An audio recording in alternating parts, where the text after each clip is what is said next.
The wind starts as a whisper, but quickly becomes a menacing howl along the Atlantic coast. The sky darkens, the ocean churns, and waves crash over seawalls, threatening everything in their path.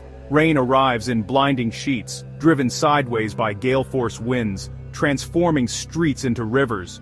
Power flickers and fails, plunging neighborhoods into darkness as trees splinter and roofs groan under the strain. Families huddle in interior rooms, listening to updates that bring more anxiety than comfort. Water creeps up steps, breaches thresholds, and invades homes, turning sanctuaries into battlegrounds. What was once rare is now routine. Storms are stronger, wetter, and more destructive than ever. Memories of past hurricanes, rescues, losses, and resilience haunt every new storm. These are not just storms, they are supercharged events, overwhelming the infrastructure and spirit of coastal communities. It's a story of loss and resilience as the threat grows with every passing season. From space, satellites reveal a planet in flux, oceans warming, storms intensifying. The Atlantic, once cooler, now simmers with extra heat, fueling hurricanes with unprecedented energy.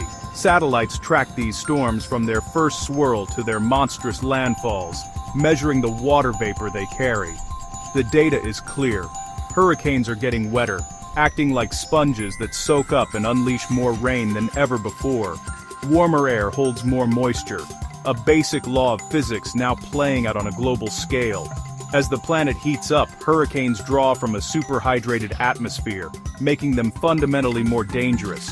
This isn't theory, it's fact, confirmed by decades of satellite data. The trend is unmistakable. As ocean heat rises, so does the rainfall potential of Atlantic hurricanes. Communities on the ground feel the impact. Storms that once brought manageable rain now trigger catastrophic floods.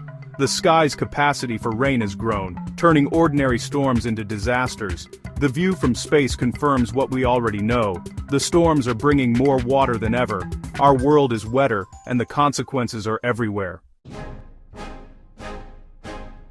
Harvey, Florence, and Ida, names that now define a new era of disaster. Harvey stalled over Texas, dumping over 60 inches of rain and turning Houston into a vast lake. Florence crept across the Carolinas, its slow pace unleashing days of relentless rain and record-breaking floods far inland. Ida struck Louisiana, then carried its tropical moisture north, flooding New York subways and basement apartments in minutes. These storms proved that the threat of hurricane rain now stretches 1,000 miles from the coast. They are not isolated events, but part of a dangerous trend. Storms are wetter, slower, and more destructive. Wind speed still matters, but rainfall and inland flooding are now equally devastating. Each storm is a case study in what happens when warmer oceans supercharge hurricanes. Our infrastructure and communities are unprepared for this new reality. The lessons are written in ruined homes and shattered lives. These storms are warnings, signs of a future where water, not just wind, is the greatest threat. The danger is growing, and the time to adapt is now. The story of hurricanes has changed, and so must our response. Hurricanes are heat engines, powered by warm ocean water and moist air. As warm air rises and condenses, it releases energy, fueling the storm's growth in a self-sustaining cycle. Warmer oceans act like high-octane fuel, allowing storms to intensify rapidly and reach greater strength. But it's not just about wind. Warmer air holds more water vapor, making storms much wetter. For every degree Celsius of warming, the atmosphere can hold about 7% more moisture.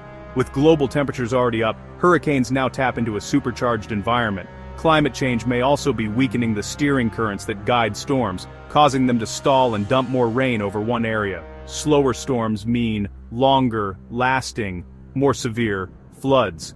The combination of stronger, wetter, and slower hurricanes is rewriting the rules of coastal risk. This is the new era of supercharged storms, driven by heat, fueled by moisture, and shaped by a changing climate. Scientists use powerful climate models to glimpse our future, and the outlook is sobering. These models show that hurricanes will become significantly wetter, with rainfall rates increasing by 10 to 20%. Even a small increase in rain can turn a manageable flood into a catastrophe. The most extreme storms could become 30% wetter or more, making once rare disasters far more common. We're loading the dice for more frequent record-breaking floods. The models also predict a rise in the number of major hurricanes, Category 4 and 5 storms fueled by warmer oceans. The average hurricane will be wetter, and the strongest storms will be both stronger and wetter. Our infrastructure is not built for this future. The threat of wind and water is growing, demanding urgent action and new ways of thinking. The models are clear. We must prepare for a world where hurricanes are more dangerous than ever. Behind the data are real people, families watching floodwaters rise, scrambling to safety as their homes fill with water. Volunteers and first responders risk their lives, rescuing neighbors from rooftops and flooded streets. The trauma lingers long after the storm. Ruined homes, lost memories, and the daunting task of rebuilding. Many face financial ruin, with insurance gaps and mounting bills. The psychological scars, anxiety, depression, fear of the next storm, are invisible but lasting. Schools close, hospitals overflow, and businesses shutter, disrupting every aspect of community life. The floodwaters don't just damage buildings, they tear at the fabric of neighborhoods. Each storm leaves behind a trail of loss that can't be measured in dollars alone. These stories remind us that the true cost of hurricanes is human. The resilience of communities is tested with every flood, and recovery is never easy. Away from the coast, farmers face their own crisis as hurricanes flood the heartland. A year's work can be wiped out in days. Crops rot, livestock drown, and fields become lakes. The financial loss is devastating, pushing family farms to the brink. Floodwaters also create environmental disasters, spreading waste and pollution across the landscape. The impact ripples through the food supply, affecting everyone from farmhands to consumers. Farmers try to adapt, planting cover crops, improving drainage. But the scale of the storms is overwhelming. Each new hurricane brings uncertainty. Will this be the one that ends a family's legacy? The threat is existential, forcing hard choices about the future of farming. The plight of the farmer is a stark reminder that hurricane impacts reach far beyond the coast. Our food security is at risk in a world of wetter storms. The fields are drowning, and so are the hopes of those who work them. Our flood maps are outdated, built for a world that no longer exists. Supercharged storms now flood areas once considered safe, redrawing the boundaries of risk. Families far from the coast find themselves sandbagging doors as rivers overflow for the first time in memory. Urban areas are especially vulnerable. Concrete and asphalt force water into overwhelmed drainage systems.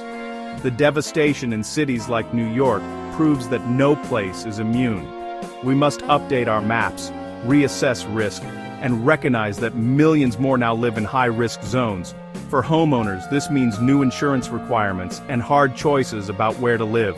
For planners, it means confronting the reality that some neighborhoods may be unsustainable.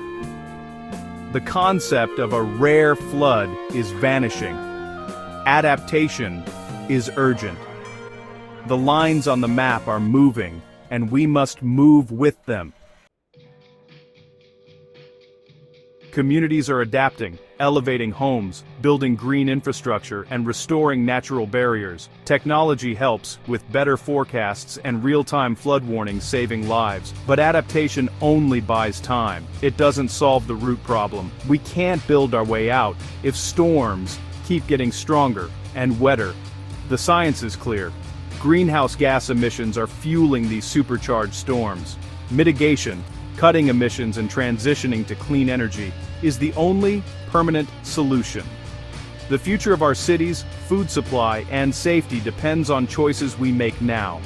We have the tools to build resilience, But we must also address the storm at its source. The time for action is now, before the next storm arrives. Our response will define the future of the coast and the lives of millions.